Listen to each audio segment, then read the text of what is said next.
some other news that's recently been around with, LA is unfortunately Quando Rondo's friend was killed. And this actually happened in Beverly Hills. Little Pub, I think his friend's name was, at a gas station across the street from the Beverly Center.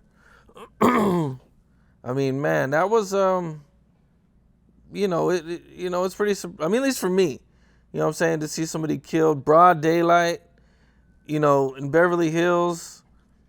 I believe it was another rapper not too long ago, maybe about less than 10 years ago, or right around 10 years ago, who died at the Beverly Center too, in the parking lot in the car. I can't remember cuz name. Rest in peace to him. I'm not trying to take his death lightly at all. I believe Biggie lost his life on Wilshire and Fairfax. Pop Smoke was in an area similar to the areas we're describing when you think of luxury and being away from the actual place where everything typically pops. Tupac was all the way in Vegas. My point being, Southern California, Los Angeles County, like, there is not a safe place if you have any type of energy that is attached to the vultures and the varmints and the wolves. If they are interested in what you got going on and have a reason to be, there is not a safe place out here where it can't happen. You have to really, really be over-invested in being off the grid, in the cut, out the way, super secluded, super exclusive, so trying to enjoy and make it look like you get some footage and get some photo ops, make it look like you're running around LA. It's not a wise or safe thing to do. Not even for people who out here.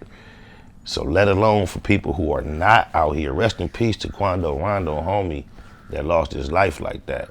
I can't believe so many people are comfortable to be on the internet speculating as to the cause of it. One individual in particular, White Coat No 100, I heard him make a very profound statement about who was responsible and who wasn't, and gave his expertise as to why he believed one versus the other. I have no idea who was responsible.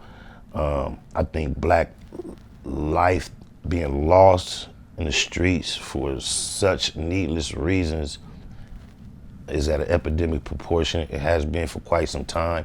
I haven't always been tapped in or tuned into that as an issue. I am more so now that I'm a father of young black adults, and I just really have an interest in seeing the energy curved one way or the other. The Beverly Center, some of what we would consider the most safest areas of Southern California or Los Angeles County, not safe. Do you believe rappers need to have bulletproof cars? I do. I mean, it's not even about a belief. This is my thing as well. If your shit bulletproof, a lot of times, if the average rapper gonna be rapping about it being bulletproof. I think when 50 was in his bulletproof all that time, I don't think it was no secret. I don't know how many times the bulletproof actually got shot at. My point being, if you're in a bulletproof like that, niggas that's really trying to get you gonna wait till you get out the motherfucking bulletproof.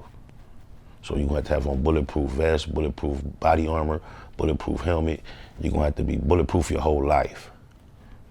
So I don't know if bulletproof is the final answer. However, I don't think if you can afford it and you high profile and you have high profile engagements of negative energy, I can't say bulletproof is a bad investment either. Man, as for a rapper, bro, coming up, especially if you're like you said, putting out that energy, I can't think of anything more important to buy. It makes sense. I mean, like you said, they might wait for you to get out, but they might not. But a lot of times we do see people. I think Young Dolph was in his vehicle, Bless the Dead, Triple X, I believe, was in the vehicle, Tupac was in the vehicle, Quando Boy was in the vehicle. So you make some sense. Yeah. Dolph had a situation. Yeah. Where his car got shot up. Oh, he survived that. He survived that because it was bulletproof. See, there you go. It makes sense. I've talked about this in several interviews, but I'm just gonna keep saying it, man. You know what it is with the bulletproof vehicle and rappers. Rappers like to stay in something late and then the bulletproof will have to be updated, which is a fee that is probably not something they're going to be willing to continuously keep doing. If you're going to stay in the bulletproof, your car can't be the latest car because you bought the bulletproof last year, 2 years ago. It's quite expensive to bulletproof every new shit. If you spend $200,000-$300,000 on a car, the bulletproofing is going to be double that. Yeah, that's real shit. I understand that. Yeah. I do, but man, it's... You got to be more practical about your approach. You're right. You know? But, you know, they jumped out and got at them at the Beverly Center. That doesn't mean they wasn't on them somewhere else before they got there. They probably, from what I've seen of Quando Rondo, I wouldn't be surprised that he ventured a little closer to the Lion's Den than the Beverly Center. And whoever was on him probably followed him from more closer to the city, back out that way is what I assume. It's possible, man. It would seem that somebody was following him. They probably, you know what I'm saying? Because I'm sure if Quando Rondo knew he was being followed, they probably would have never stopped. What you think about the amount of conversation he seemed to have with the police officers afterward? Do you think he was describing the vehicle, describing what shooters were wearing? It would appear that I couldn't imagine what else he could have been saying. It didn't look right. It looked bad on the internet. I'll say that. I'm extremely curious as to what he was discussing with them for such an extended period of time while he was so irrational. Yeah. It looked bad for him, you know. But I hate to put something like that on. Likewise. You know? I only mentioned it because I saw it highly speculated on already. So it's not like I'm introducing the concept, but on that idea alone, I can agree with a lot of people that I said that, like, man, I can't imagine what you were saying, bro.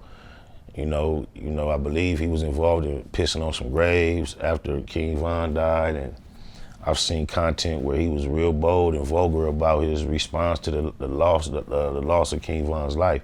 So it's just a real opposite energy to see him being so hysterical on the reverse. When your boy scored, you was a lot more, you know. It's just a lot of it seemed unnecessary, man. That's all. Yeah, I feel you, man.